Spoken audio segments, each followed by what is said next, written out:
व्यक्ति हमेशा ईश्वर के नाम का जाप किया करता था। धीरे धीरे वह काफी बुजुर्ग हो चला था, इसीलिए एक कमरे में ही पड़ा रहता था। जब भी उसे शौच, स्नान आदि के लिए जाना होता था, वह अपने बेटों को आवाज लगाता था और बेटे ले जाते थे। धीरे धीरे कुछ दिन बाद बेटे कई बार आवाज लगाने के बाद भी कभी कभी आते और देर रात तो नहीं भी आते थे। इस दौरान वे कभी कभी गंदे बिस्तर पर ही रात बिता दिया करते थे। अब और ज्यादा बुढ़ापा होने के कारण उन्हें कम दिखाई देने लगा था। एक दिन रात को निवृत्त होने के लिए जैसे ही उन्होंने आवाज लगाई, तुरंत एक लड़का आता है और बड़े ही कोमल स्पर्श के साथ उनको निवृत्त करवाकर बिस्तर पर लेटा जाता है। अब ये रोज का नियम हो गया। एक रात उनको शक हो जाता है कि पहले तो बेटों को रात में कई बार आवाज लगाने पर भी नहीं आते थे, लेकिन ये तो आवाज लगाते ही दूसरे क्षण आ जाता है और बड़े कोमल स्पर्श से सब निवृत्त करवा देता है। एक रात वह व्यक्ति उसका हाथ पकड़ लेता है और पूछता है कि सच बता, तू कौन है? मेरे बेटे तो ऐसे नहीं हैं। अभी अंधेरे कमरे में एक अलौकिक उजाला हुआ और उस लड़के रूपी ईश्वर ने अपना वास्तविक रूप दिखाया। वह व्यक्ति रोते हुए कहता है, हे प्रभु, आप स्वयं मेरे निवृत्ति के कार्य कर रहे हैं। यदि मुझसे इतने प्रसन्न हो तो मुक्ति ही दे दो ना।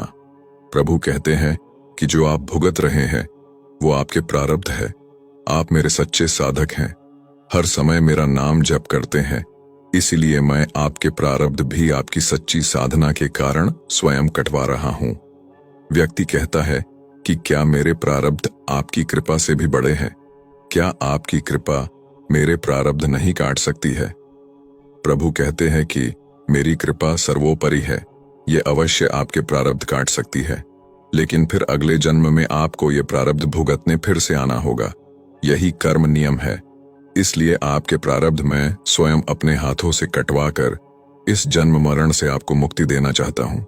ईश्वर कहते हैं प्रारब्ध 3 तरह के होते हैं।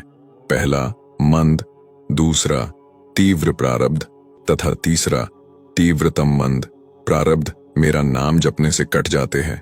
तीव्र प्रारब्ध किसी सच्चे संत का संग करके श्रद्धा और विश्वास से मेरा नाम जपने पर कट जाते हैं, पर तीव्रतम प्रारब्ध भुगतने ही पड़ते हैं। लेकिन जो हर समय श्रद्धा और विश्वास से मुझे जपते हैं, उनके प्रारब्ध मैं स्वयं साथ रहकर कटवाता हूं और तीव्रता का एहसास नहीं होने देता हूं। प्रारब्ध पहले रचा पीछे रचा शरीर, तुलसी चिंता क्यों करे, भजले Shri Raghubir. Destiny was created first and the body was created behind.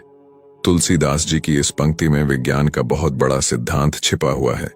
ये बताता है कि पहले भाग्य का निर्माण होता है, उसके बाद शरीर बनता है। विज्ञान के इस गहरे रहस्य की खोज आर्षियों ने हजारों साल पहले कर ली थी। आज तथाकथित प्रगतिशील लोग न्यूटन को कार्यकारिणी नियम का जनक मानते हो। आप विचार करें तो पाएंगे कि हिंदू हजारों साल से इस सिद्धांत को जानते और मानते रहे हैं। न्यूटन का सिद्धांत है कि हर क्रिया के विपरीत समान प्रतिक्रिया होती है। हमारा अध्यात्म कहता है कि जो बोओगे उसे काटना ही पड़ेगा।